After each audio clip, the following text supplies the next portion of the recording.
Hello students, welcome to the social studies Mantra. हम लोग civics पढ़ रहे थे और जिसका चैप्टर 1 कंप्लीट कर चुके हैं। सो आज पढ़ते हैं क्लास 9 का सिविक्स चैप्टर 2 जिसका नाम है कॉन्स्टिट्यूशनल डिज़ाइन।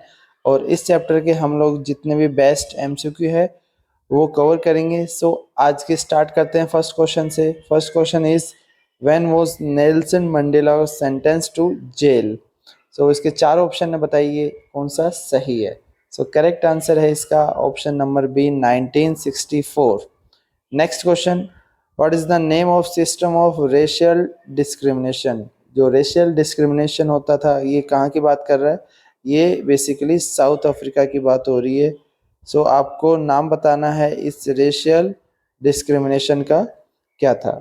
सो इसके चार ऑप्शन है, बताइए। इसका करेक्ट आंसर होगा C, apartheid system. So next question, third question, what was the native population known as Black of Africa in the 17th century? So Africa में जो ब्लैक थे वो लगभग कितने थे, उनकी पॉपुलेशन 3/4।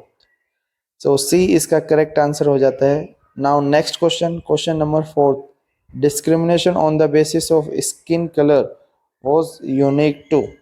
ये कहाँ पर था जो डिस्क्रिमिनेशन किया जाता था on the basis of skin colour, basically South Africa में किया जाता था। सो इसका ए बिल्कुल सही आंसर है। Now next question, fifth, full form of ANC. ANC की आपको फुल फॉर्म बताना है। ये एक अम्ब्रेला ऑर्गेनाइजेशन था जो कहाँ पर था, ये अफ्रीका में था। सो इसका करेक्ट आंसर होगा option number C, African national Congress. Now next question, question number 6, apartheid in South Africa was discrimination on the basis of। South Africa में जो डिस्क्रिमिनेट किया जाता था ऑन द बेसिस ऑफ, आपको बताना है जेंडर, रिलीजन, रेस या फिर इकोनॉमिक स्टेटस। सो इसका करेक्ट आंसर होगा option C, race. Now next question, question number 7, train, buses, taxi, hotel, hospital, school, colleges, libraries, cinema etcetera were all separate for the white and black. This system was called। इस system को क्या बोला गया था। सो इसके चार option है, बताइए कौन सा करेक्ट है। सो बेसिकली इसका ऑप्शन नंबर बी बिल्कुल सही है, सेग्रीगेशन इसको बोलते थे। इसका मतलब इसमें ब्लैक और वाइट, उसके लिए सब सेग्रीगेट थे, सब डिवाइडेड थे। Now next question, question number 8, how many years did Nelson Mandela spend in jail. कितने साल नेल्सन मंडेला जेल में रहे थे। आपकी बुक के अकॉर्डिंग इसमें दे रखा है 28 ईयर्स। सो इसका डी बिल्कुल सही आंसर है। Now next question, question number 9, आपको बताना है that dash was the umbrella organisation that led the struggle against the policies of segregation. और ये कहाँ पे थी, ये बेसिकली अफ्रीका में थी। सो आपको बताना है वो कौन सी ऑर्गेनाइजेशन थी। अभी हमने पढ़ा था एएनसी जिसका नाम है, इसका मतलब है African national Congress. Option number B बिल्कुल सही आंसर है इसका। Now next question, question number 10, when was the national flag of republic of South Africa unfurled. इसका मतलब बताना है कि पहली बार जो नेशनल फ्लैग है रिपब्लिक ऑफ साउथ अफ्रीका का फहराया गया था। सो इसका करेक्ट आंसर हो जाएगा आपका option number A, year 1994।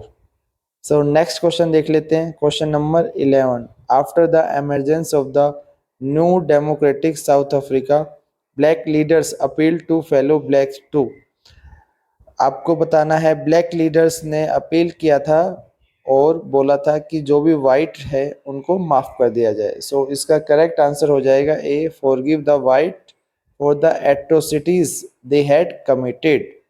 So next question पढ़ते हैं, question number 12, how many years did it take South Africa to make its constitution. यानी कि साउथ अफ्रीका को अपना कॉन्स्टिट्यूशन बनाने में कितने साल लगे थे। बेसिकली इनको 2 ईयर्स लगे थे। सो इसका करेक्ट आंसर होता है option number B, 2 years. Now next question, question number 13, which country was the most denounced state by the entire world until 1994। So इसका करेक्ट आंसर बताइए। बेसिकली इसका सही आंसर है South Africa, option number C. So next question, what were the negotiation between the black and the white. So आपको बताना है black और white के बीच में क्या समझौता हुआ था।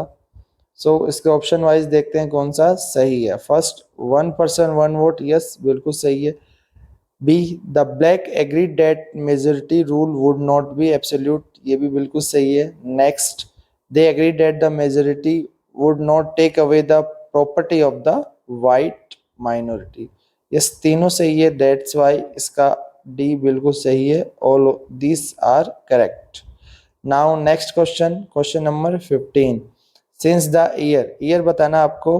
The black colour and Indian fought against the apartheid system, आपको बताना है कब से ब्लैक कलर और इंडियन जो साउथ अफ्रीका में रेशियल डिस्क्रिमिनेशन होता था उसके खिलाफ वो लोग फोर्ट कर रहे थे, लड़ाई कर रहे थे। सो बेसिकली इसका सही आंसर है ऑप्शन सी, 1950s के बाद में वो लोग इसके अगेंस्ट स्ट्रगल कर रहे थे। Now next question, question number 16।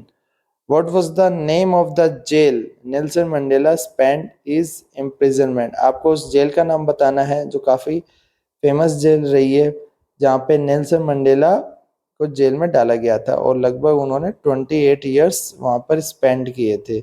सो इसका करेक्ट आंसर है option number B, Robben Island. So next question पढ़ते हैं, question number 17। When South Africa became a democratic country, South Africa democratic country कब बना था?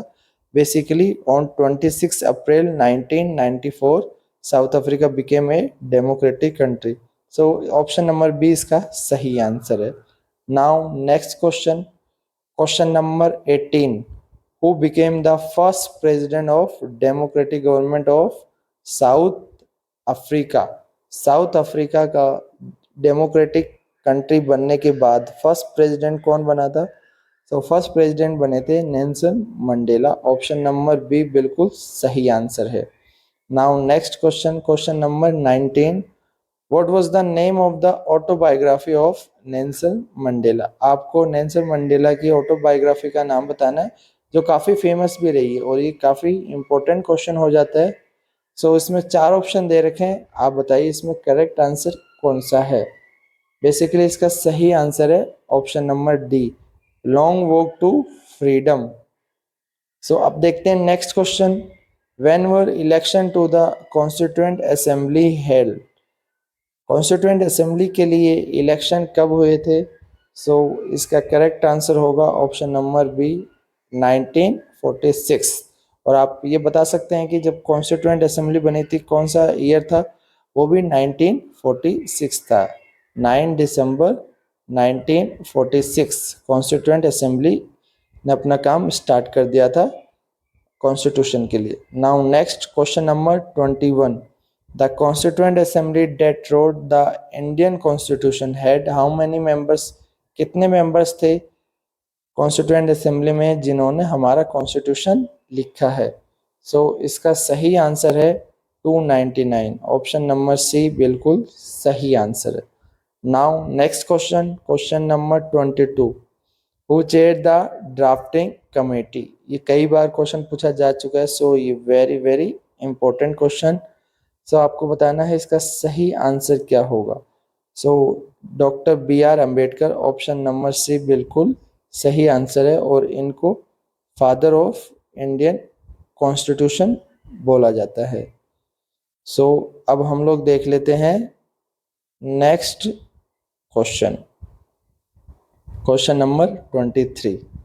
Every document presented and every word spoken in the Constituent Assembly has been recorded and preserved. These are called.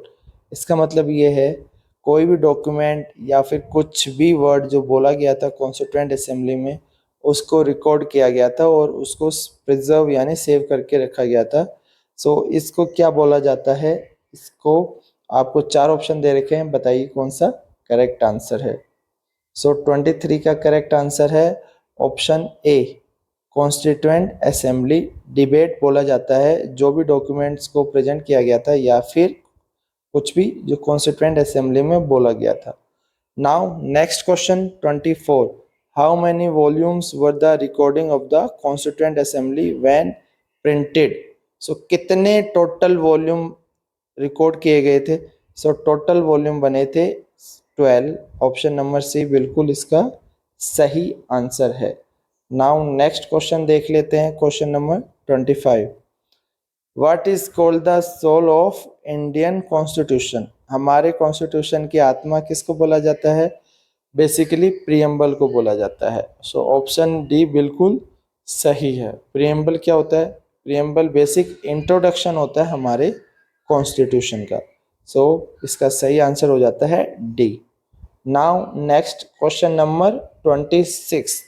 What is mean by secular? Secular का meaning क्या होगा?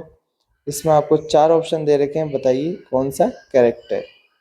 सो option number A देखते हैं, citizen have complete freedom to follow any religion but there is no official religion. इसका मतलब citizen को अधिकार होता है कि वो किसी भी रिलीजन को फॉलो कर सकते हैं, बट कोई भी ऑफिशियल रिलीजन नहीं होगा। और लास्ट में government treat all religious belief and practices with equal respect. और गवर्नमेंट सभी रिलीजियस बिलीफ को और प्रैक्टिसेस को इक्वली रेस्पेक्ट देगी। सो ये बिल्कुल सही लग रहा है। अब बाकी ऑप्शन भी देख लेते हैं, क्या ये सही हैं या गलत है। वैसे option wise B, all are equal before the law, the traditional social inequalities have to be ended and the government should ensure equal opportunities for all. ये वैसे राइट टू इक्वलिटी की बात करता है, सो ये सेक्युलर से इसका कोई मीनिंग नहीं। Next, there are no unreasonable restriction on the citizen in what they think, how they wish to express their thought, and the way they wish to follow up their thought in action। सो ये भी यहाँ पर सही नहीं है। Secular वैसे religion से related है, सो ये भी यहाँ पर गलत हो जाता है। नाउ लास्ट ऑप्शन देख लेते हैं, people have supreme right to make decision on internal as well as external matters and no external power can dictate the government of India. So basically ये सेक्युलर का मीनिंग नहीं बताता, ये sovereign का meaning यहाँ पर बताता है। सो ये भी यहाँ पर ऑप्शन गलत हो गया। सो डेट्स वाई क्वेश्चन नंबर 26 का ए बिल्कुल सही आंसर है। Now next question 27। What is mean by fraternity? Fraternity का क्या मीनिंग है आपको बताना है। 4 ऑप्शन है, उसमें से कौन सा सही है। So first, all of us should behave as we are member of same family. जैसे हम लोग एक फैमिली में रहते हैं, उसी तरीके से सभी सिटीजन को एक दूसरे के साथ बिहेव करना है। Next, no one should treat a fellow citizen as inferior, और दूसरे सिटीजन को इन्फीरियर ट्रीट नहीं करना। सो बेसिकली ये सही बता रहा। फ्रेटर्निटी मीन्स होता है ब्रदरहुड, भाईचारा। सो ये बिल्कुल सही आंसर हुआ यहाँ पर। सो ए बिल्कुल सही है। अगर हम लोग ऑप्शन वाइज बाकी देखते हैं तो इनको भी एक बार चेक कर लेते हैं। सेकंड है, all are equal before the law, ये इक्वलिटी की बात करता है। सो ये फ्रेटर्निटी की बात नहीं कर रहा, ये गलत हो गया। C, a form of government way people enjoy equal political rights, elect their rulers and hold them accountable, the government is run according to some basic rules. So ये बात कर रहा है डेमोक्रेटिक गवर्नमेंट की। सो ये भी यहाँ पर गलत हो गया, क्योंकि हमें फ्रेटर्निटी का मीनिंग बताना है। लास्ट देख लेते हैं, there are no unreasonable restrictions on the citizen in what they think, how they wish to express their thought and they wish to follow their thoughts in action. So ये यहाँ पर गलत हो गया, ये भी सही नहीं। सो अब हम लोग देख लेते हैं 28 क्वेश्चन।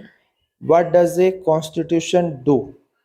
सो कॉन्स्टिट्यूशन क्या करता है आपको ये बताना है, इसमें कौन सा सही है। First, the constitution is the supreme law. Yes सही है, कॉन्स्टिट्यूशन सुप्रीम लॉ है जो डिटरमाइन करता है relationship between people living in a territory called citizen and also the relationship between the people and the government. So A यहाँ पर सही है। Next, it allow dispute and fight, ये तो बिल्कुल गलत है, ये अलाउ नहीं करता, ये तो सेटलमेंट करवाता है। सो बी गलत हो गया यहाँ पे। Now next, C, it specifies how the government will be constituted and who will have power to take which decision. Yes, ये बताता है कि गवर्नमेंट कैसे कॉन्स्टिट्यूएंट की जाएगी और किसके पास पावर होगी डिसीजन लेने की। सो ऑप्शन सी बिल्कुल सही है यहाँ पर। सो अगर हम लोग देखते हैं ऑप्शन ए बिल्कुल सही है और सी भी सही है, सो बोथ ए एंड सी इसका सही होगा। सो option number D correct answer हो गया यहाँ पे। Now next question, question number 29, A distinct section of document is called. चार ऑप्शन है, इसको फ्रेज बोलेंगे, क्लोज, रिमार्क या फिर सब सेक्शन। सो आप बताइए कौन सा इसमें करेक्ट आंसर है। सो इसका सही आंसर है close. Now next question, question number 30. A preliminary version of legal document is called। यानी कि जो बेसिक स्टार्टिंग में जो भी लीगल डॉक्यूमेंट बनाने के लिए हम लोग बनाते हैं उसको क्या बोला जाता है। सो इसको बोलते हैं ड्राफ्ट, ड्राफ्टिंग करना। सो ऑप्शन सी बिल्कुल सही आंसर है। Now next question 31। All countries that have constitution. सभी कंट्री के पास जिसके पास कॉन्स्टिट्यूशन होता है वो आर नॉट नेसेसरली डेमोक्रेटिक। वो जरूरी नहीं कि डेमोक्रेटिक हो। यस बिल्कुल सही है।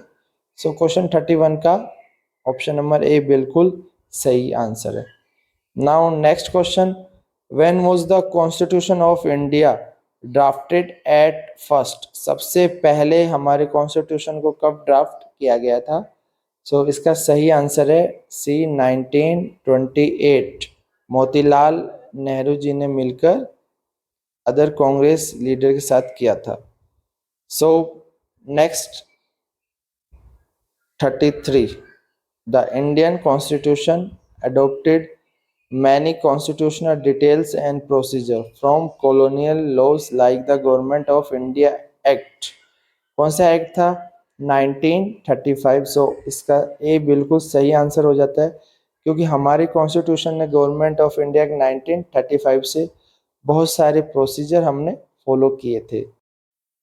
नाउ नेक्स्ट क्वेश्चन देखते हैं, the drafting of the document called the constitution was done by an assembly of elected representative called the constituent assembly. So इसका ऑप्शन नंबर बी बिल्कुल सही आंसर है। Now next question number 35, dash is a supreme law that determine the relationship among the citizen and also between the citizen and the government. ये अभी हम लोग पढ़ चुके हैं। सुप्रीम लॉ किसको बोला गया है, जो रिलेशनशिप बताएगा सिटीजन और साथ ही साथ गवर्नमेंट के बीच में। सो इसका करेक्ट आंसर हो जाता है कॉन्स्टिट्यूशन। ऑप्शन नंबर सी बिल्कुल सही आंसर है। Now next question, which of the following is not the function of constitution. आपको बताना है कि कॉन्स्टिट्यूशन का इसमें से फंक्शन कौन सा नहीं है, नॉट द फंक्शन। सो हम लोग इसको ऑप्शन वाइज एलिमिनेट करके सही आंसर तक पहुंचेंगे। सो देख लेते हैं। First, it specify how the government will be constituted. Yes ये बिल्कुल सही है, करेक्ट है, लेकिन हमें तो इसमें से जो नॉट करेक्ट है वो बताना है। Now next, it does not lay limit on the power of the government. ये यहाँ पर गलत दे रखा है, ये पावर जो गवर्नमेंट के उस पर लिमिट लगाता है। सो इसका होना चाहिए था ले डाउन लिमिट। सो ये यहाँ पर इनकरेक्ट हो गया और वैसे हमें ही नॉट द फंक्शन पूछा था। सो इसका बी बिल्कुल सही हो जाएगा। अगर हम लोग अदर ऑप्शन को भी देखते हैं, एक बार चेक कर लेते हैं। Express the aspiration of people about creating a good society. Yes ये भी इसका फीचर्स है। Last, tell us the right of the citizen. बिल्कुल सही बात, ये हमारे राइट्स को बताता है। सो अब देख लेते हैं question number 37। Motilal Nehru and 8 other Congress leader had drafted a constitution of India in which Congress session, जो 1931 में हुआ था। बेसिकली इसका करेक्ट आंसर है ऑप्शन ए कराची सेशन। यहाँ पे जो रिजोल्यूशन दे रखा है वो गलत है, ये बात हो रही कराची सेशन की। सो ऑप्शन ए बिल्कुल सही है। Now next question 38, which of the following is not the circumstances that the time of making of Indian Constitution। इसका मतलब जब हमारा कॉन्स्टिट्यूशन हम लोग बना रहे थे उस समय इसमें से कौन सा सर्कमस्टेंसेस नहीं हुआ था। सो ऑप्शन वाइज इसको एलिमिनेट करेंगे और हम लोग सही आंसर तक पहुंचते हैं। Now first, refugee problem. Yes उस समय रेफ्यूजी प्रॉब्लम बहुत ज़्यादा थी, यानी कि शरणार्थियों की जो प्रॉब्लम थी वो बहुत ज़्यादा थी। जैसे इंडिया और पाकिस्तान में लोग यहाँ से वहाँ माइग्रेट कर रहे थे। Now next, partition of country on the religious basis, yes ये भी एक प्रॉब्लम थी उस समय। Next, India was still colony of America, no ये यहाँ पर रॉन्ग आंसर है। Last, merger of princely state की बात कर रहा है, प्रिंस द स्टेट, यानी कि ये प्रिंसली स्टेट की बात हो रही है, यस ये भी उस समय एक सर्कमस्टांसिस था। सो आपको बताना है इसमें से कौन सा नहीं था। सो ऑप्शन सी यहाँ पर बिल्कुल सही आंसर है। Now next 39, who was the first deputy prime minister of India, India का फर्स्ट डिप्टी प्राइम मिनिस्टर बताना है कौन सा है। ये हमारे सही आंसर होगा बी, सरदार वल्लभ भाई पटेल हमारे फर्स्ट डिप्टी प्राइम मिनिस्टर थे। Now next question, question 40, who was the first education minister of first union cabinet of India. First union cabinet of India में आपको बताना है फर्स्ट एजुकेशन मिनिस्टर कौन से थे। सो इसके चार ऑप्शन है, सही बताइए। सही आंसर है option C, Abul Kalam Azad. Now next question 41st, first meeting constituent assembly was held in, constituent assembly की जो फर्स्ट जो मीटिंग हुई थी वो कौन से ईयर में हुई थी, वो हुई थी दिसंबर 1946 में हुई थी। और डेट, एग्जैक्ट डेट अगर कोई पूछे तो बताने 9 दिसंबर। Now next question, question number 42, who was the first president of constituent assembly, constituent assembly के फर्स्ट प्रेसिडेंट कौन थे। इसका सही आंसर होगा डॉक्टर राजेंद्र प्रसाद, इसका मतलब ऑप्शन ए सही आंसर है। और बाद में जाकर ये इंडिपेंडेंट इंडिया के फर्स्ट प्रेसिडेंट भी बने थे। Now next question 43, when constituent assembly adopt the constitution, constitution assembly ने कब कॉन्स्टिट्यूशन को अडॉप्ट किया था। सो चार ऑप्शन बताइए। 29 नवंबर बिल्कुल गलत, 26 नवंबर 1948 ये भी गलत, 26 नवंबर 1949 ये हो सकता है, लेकिन हमें पढ़ना होगा कि कब अडॉप्ट किया था और कब केम इनटू फोर्स आया था, उसके अकॉर्डिंग यहाँ पर सही आंसर माना जाएगा। सो 43 का यहाँ पर सी बिल्कुल सही है, 26 नवंबर 1949 अडॉप्ट किया था। बट अगर ये पूछे केम इनटू फोर्स तब होगा हमारा 26 जनवरी 1950 को हमने कॉन्स्टिट्यूशन को स्टार्ट कर दिया था, केम इनटू फोर्स हो चुका था। Now next question number 45, who was the law minister in first cabinet, first cabinet में लॉ मिनिस्टर कौन थे। सो इसका सही आंसर आपको बताना है। क्वेश्चन नंबर 45 का सही आंसर होगा option B, doctor B R Ambedkar, Bhimrao Ambedkar बिल्कुल सही आंसर है इसके।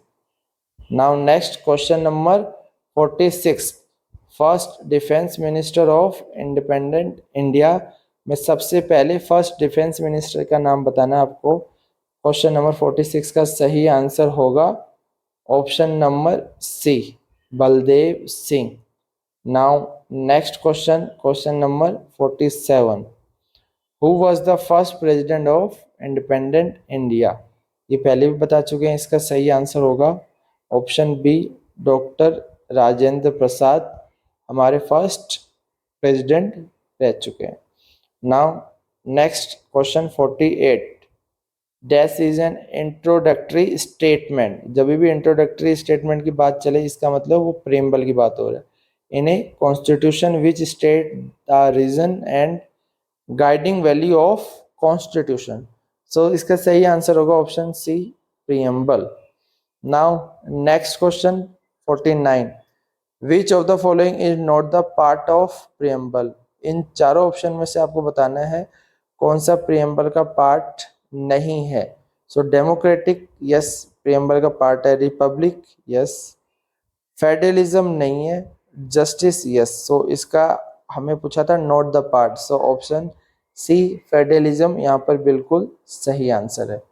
Now next question, question number 50, who was the finance minister in the first union cabinet, first union cabinet में आपको बताना है फाइनेंस मिनिस्टर कौन थे? सो ऑप्शन वाइज देख लेते हैं। जवाहरलाल नेहरू, नो, वो तो हमारे पीएम थे।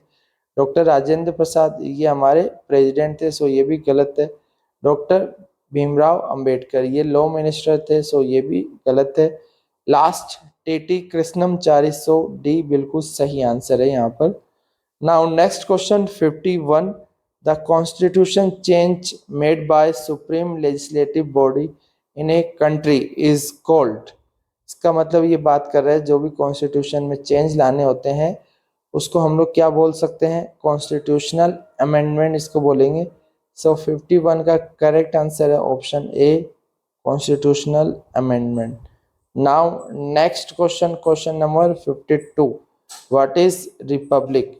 रिपब्लिक का क्या मीनिंग होगा? सो इसको ऑप्शन वाइज एलिमिनेट करेंगे, कौन सा सही आंसर है कौन सा गलत है यहाँ पर पता चल जाएगा। First, form of government where people enjoy equal political rights elect their government, no, ये रिपब्लिक की बात नहीं हो रही। Next, complete freedom to follow any religion, ये यहाँ पर सेकुलर की बात हो रही है, option B. So option B भी यहाँ पर गलत हो गया। C, head of state is elected person not hereditary, yes, C बिल्कुल सही आंसर। रिपब्लिक का मतलब हुआ जो हेड ऑफ स्टेट होगा वो इलेक्टेड पर्सन होगा, यानी जनता के द्वारा चुना जाएगा, वो हेरिडेटरी नहीं होगा जैसे ब्रिटेन में होता है। इंडिया में ऐसा नहीं है, यहाँ पर हेरिडेटरी नहीं है हेड ऑफ स्टेट, इसका मतलब प्रेसिडेंट की बात हो रही है यहाँ पर इंडिया में। नाउ नेक्स्ट, इसके option, citizen can not be discriminated on the ground of caste, religion and gender, so should work for the welfare of the citizen. So इसका डी भी बिल्कुल गलत है। सो सी हम बता चुके हैं जैसे सही आंसर है। Now next question 53, what is democratic? Democratic का क्या मीनिंग हुआ? So option A, form of a government where people enjoy equal political rights and elect their government, yes, democratic का मतलब ही होता है जब लोगों के पास में इक्वल पॉलिटिकल राइट्स का मतलब वोटिंग राइट होता है और वो लोग अपनी सरकार चुनते हैं। सो ऑप्शन ए यहाँ पर बिल्कुल सही आंसर है। Now next question, question 54, what is socialist? आपको बताना है सोशलिस्ट का सही मीनिंग क्या है इन चार ऑप्शन में से। सो ऑप्शन ए देख लेते हैं, wealth is generated socially, yes बिल्कुल सही है, and should be shared equally by society, and government should regulate the ownership of land and industry so that to reduce socio-economic inequalities। So option ए बिल्कुल सही हो जाता है, ये बात कर रहा है सोशलिस्ट की। इसका अगर बेसिक मीनिंग पूछा जाए तो ये है कि हमें जो रिसोर्सेज को इक्वली डिवाइड करना है ताकि जो हमारी सोसाइटी में है वो इनक्वलिटीज रिड्यूस हो जाए। सो अब पढ़ते हैं next question, question 55, what is sovereign या फिर what do you mean by sovereign? Sovereign का आपको मीनिंग बताना है, सही आंसर क्या है? सो इसको हम लोग देख लेते हैं ऑप्शन वाइज कौन सा सही है। Wealth is generated socially and should be shared equally by society, ये हमने पढ़ा था आइए सोशलिस्ट के बारे में। सो ऑप्शन ए यहाँ पर रॉन्ग हो गया। Option B, people have supreme right to make decision on internal as well as external matters, इसका मतलब लोगों के पास अधिकार होगा चाहे वो इंटरनल हो या एक्सटर्नल मैटर्स में, यानी कि कंट्री की बात हो रही है कि कंट्री अपने मैटर्स चाहे इंटरनल हो या फिर एक्सटर्नल सारे डिसीजन खुद लेगी, कोई भी एक्सटर्नल पावर उसको डिक्टेट नहीं कर सकती। सो इसका ऑप्शन बी बिल्कुल सही आंसर है। अगर हम लोग नेक्स्ट ऑप्शन देखते हैं तो वो वैसे गलत होते, फिर भी देखते हैं कौन से कॉन्सेप्ट पे बेस है। सी है, head of state is elected person not hereditary, ये अभी हम लोग पढ़ चुके हैं, जो हेड ऑफ स्टेट अगर इलेक्टेड पर्सन हो तो हम उसको बोलेंगे रिपब्लिक। सो ऑप्शन सी भी यहाँ पे वैसे गलत हो जाता और ऑप्शन डी भी यहाँ पे गलत है। सो हमारा ऑप्शन बी बिल्कुल सही आंसर है यहाँ पे। Now next question, how many amendment were consider before adopting the constitution, यानी कि कॉन्स्टिट्यूशन को अडॉप्ट करने से पहले कितने अमेंडमेंट उसमें हो चुके हैं। आप जानकर हैरान हो जाओगे कि अराउंड 2000 अमेंडमेंट उस समय हमने जब कॉन्स्टिट्यूशन जब बना रहे थे उससे हो चुके थे। सो इसका ऑप्शन बी बिल्कुल सही है, around 2000। So next question, which of the following days is celebrated to mark the enforcement of the constitution? So constitution को लागू करने का जो हम लोग डे सेलिब्रेट करते हैं वो कौन सा माना गया है? बेसिकली अगर देखते हैं ऑप्शन वाइज, इंडिपेंडेंस डे तो है ही नहीं, वो तो हम लोग आज़ाद हुए थे। गांधी जयंती भी नहीं है, और कॉन्स्टिट्यूशनल एनफोर्समेंट डे के नाम से कुछ अलग से नहीं है, इसको रिपब्लिक डे बोला जाता है। सो क्वेश्चन नंबर 57 का ए बिल्कुल सही आंसर है। Now next question, question number 58, what kind of justice does our preamble provide? आपको 3 तरह के जस्टिस दे रखा है, economic, political and social justice. So इन तीनों में से कौन सा हमारा प्रियम्बल प्रोवाइड करता है? Basically all of the above, तीनों के तीनों हमारे कॉन्स्टिट्यूशन में प्रियम्बल में इसको बता रखा है और जस्टिस में जो आते हैं। Now next question number 59, who among the following was not the member of the constituent assembly? आपको बताना है इन चारों में से कौन कॉन्स्टिट्यूएंट असेंबली के मेंबर नहीं थे। सो ऑप्शन ए बिल्कुल सही है, महात्मा गांधी जी कॉन्स्टिट्यूएंट असेंबली के मेंबर नहीं थे। सो next question, which of the following statement is correct? आपको बताना है इसमें से कौन सी स्टेटमेंट बिल्कुल सही है। So option A, all countries that have constitution are necessarily democratic. No, ये गलत है। Next, all countries that are democratic necessarily have constitution. Yes, सभी कंट्रीज जो डेमोक्रेटिक कंट्री है उनके पास कॉन्स्टिट्यूशन होता है। तो इसका सही आंसर हुआ ऑप्शन बी। नाउ अब हम लोग पढ़ते हैं next question, question 61, according to which act were the election held to provincial legislation in India in 1937? So 1937 की बात कर रहा था, उससे पहले हमारा एक्ट आया था 35 में। सो ऑप्शन ए बिल्कुल सही है, government of India act 1935।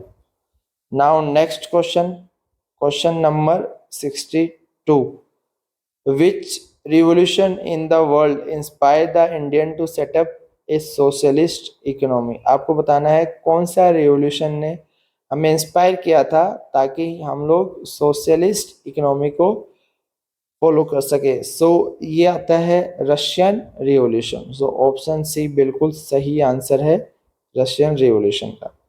Now next question देख लेते हैं हम लोग, question 13, which of this countries are example of a republic? आपको बताना है जो कंट्रीज दे रखी है उसमें से कौन सी कंट्रीज रिपब्लिक की एग्जाम्पल है। सो ऑप्शन वाइज हम लोग देख लेते हैं, यूएसए, यूएसए रिपब्लिक है, इंडिया इज ऑल्सो रिपब्लिक, और साउथ अफ्रीका भी एक रिपब्लिक कंट्री है। सो इसके डी बिल्कुल सही हो जाएगा, all the above is correct answer. Now next question 64, the constituent assembly met for how many days? यानी कॉन्स्टिट्यूएंट असेंबली कितने दिनों तक जिसने काम किया था एक्चुअल में, वो आपको बताना है, कितने दिन में वो मिले थे, कितने दिनों तक। सो इसका सही आंसर है 114 डेज। बेसिकली इनको 3 इयर्स लगे थे अप्रोक्स। अगर एग्जैक्ट अगर बात करें तो 2 years 11 month and 18 days. So उसमें से जो मिले थे वो थे 114 डेज कॉन्स्टिट्यूएंट असेंबली में मेंबर मिले थे। Now next question, where was the 1931 session of Indian National Congress held? आपको बताना है इंडियन नेशनल कांग्रेस आईएनसी का 1931 सेशन कहाँ पर हुआ था। सो ये काफ़ी इंपॉर्टेंट क्वेश्चन हो जाता है, इसे कई बार पूछा जा चुका है। सो 1931 सेशन हुआ था कराची में। सो ऑप्शन बी बिल्कुल सही आंसर है। Now next question, question 66, what does a Republic mean? Republic का मीनिंग आपको बताना है क्या है करेक्ट आंसर। सो 66 का है option D, the head of state is an elected person and not a hereditary position. Now next question 67, who framed Indian constitution? Indian constitution को किसने फ्रेम किया था? सो इसका सही आंसर है हमारी कॉन्स्टिट्यूएंट असेंबली ने इसको फ्रेम किया था। So next question 68, how much time did framing of constitution took? यानी कि हमारे कॉन्स्टिट्यूशन को फ्रेम करने में, बनाने में एक्चुअल में कितना टाइम लगा था? सो इसका सही आंसर है option B, 2 years 11 month and 18 days actual time लगा था। सो अब हम लोग देखते हैं next question 69, India is a secular state because, India एक सेकुलर स्टेट है, क्यों है? इसके 4 ऑप्शन है, बताइए कौन सा सही आंसर है। ऑल ऑफ द अबव पहले देख लेते हैं। सही, there is no state religion, yes, India में कोई भी स्टेट रिलीजन नहीं है, सारे रिलीजन इक्वल है। Every citizen has the right to adopt and practice any religion, सभी सिटीजन को ये अधिकार है कि उस कोई भी जो रिलीजन है उसको प्रैक्टिस कर सकता है और अडॉप्ट कर सकते हैं। यस, भी बिल्कुल सही आंसर है। C, no discrimination can be made among citizen on the basis of religion, इसका मतलब रिलीजन के बेस पर किसी भी सिटीजन के साथ कोई भी डिस्क्रिमिनेशन नहीं किया जाएगा, कोई भी भेदभाव नहीं किया जाएगा। सो डी भी बिल्कुल सही है, यहाँ पर सारे सही है। So that's why all of the above सही आंसर है। Now next question 70, the preamble to the constitution of India declares India to be a, आपको बताना है प्रियम्बल के अकॉर्डिंग हमारा इंडिया को क्या बताया गया है। सो इसका सही आंसर होगा option number A, sovereign, socialist, secular, democratic and republic country है हमारा India. Now next question 71, Mahatma Gandhi's vision about the Indian Constitution was published in which magazine? आपको बताना है महात्मा गांधी जी की मैगजीन का नाम। सो जब उनके जो विजन को हमारे कॉन्स्टिट्यूशन में अडॉप्ट किया गया था, सो उनकी जो मैगजीन है जो काफ़ी फेमस भी रही है, उसका नाम है यंग इंडिया। सो ऑप्शन ए बिल्कुल सही आंसर है। अब हम लोग देख लेते हैं हमारी last slide, question 72, the first captain of national hockey team who was also the member of constituent assembly, आपको ये बताना है कि कॉन्स्टिट्यूएंट असेंबली का एक मेंबर जो नेशनल हॉकी टीम के फर्स्ट कैप्टन भी रह चुके हैं। सो क्वेश्चन नंबर 72 का सही आंसर है ए, जयपाल सिंह। सो अब हम लोग देखते हैं आज का last question, the Indian constitution has borrowed from, हमारा कॉन्स्टिट्यूशन हमने कहाँ कहाँ से बोरोड किया है। सो इसका सही आंसर होगा, ऑप्शन वाइज देखते हैं, ideas from French revolution, yes बिल्कुल सही है। The British constitution is also correct. The bill of right in the US, यानी फर्स्ट सेकंड थर्ड बिल्कुल सही है। सो डेट्स वाले ऑप्शन बी सही हो जाता है, first second third. So students, जितने भी बेस्ट 70 एमसीक्यू थे वो हमने आज कवर कर लिए और आपको इन्हीं को ही अच्छे से पढ़ना है, इससे बाहर एक भी क्वेश्चन नहीं आएगा। अगर एमसीक्यू में से कोई भी क्वेश्चन आता है इस चैप्टर से, सो जितने भी एक्स्ट्रा क्वेश्चन हो सकते थे सब कवर हो चुके हैं। अब हम लोग कल नेक्स्ट चैप्टर पढ़ेंगे, चैप्टर 3, उसके भी बेस्ट एमसीक्यू हम लोग कवर करेंगे। सो तब तक आप इस चैनल से जुड़े रहिए, लाइक करें, शेयर करें, सब्सक्राइब करें, अपने दोस्तों को जल्दी से जल्दी इस चैनल के बारे में बताएं और इस चैनल से जुड़े रहिए, आगे की अपडेट के लिए आपको बता दिया जाएगा।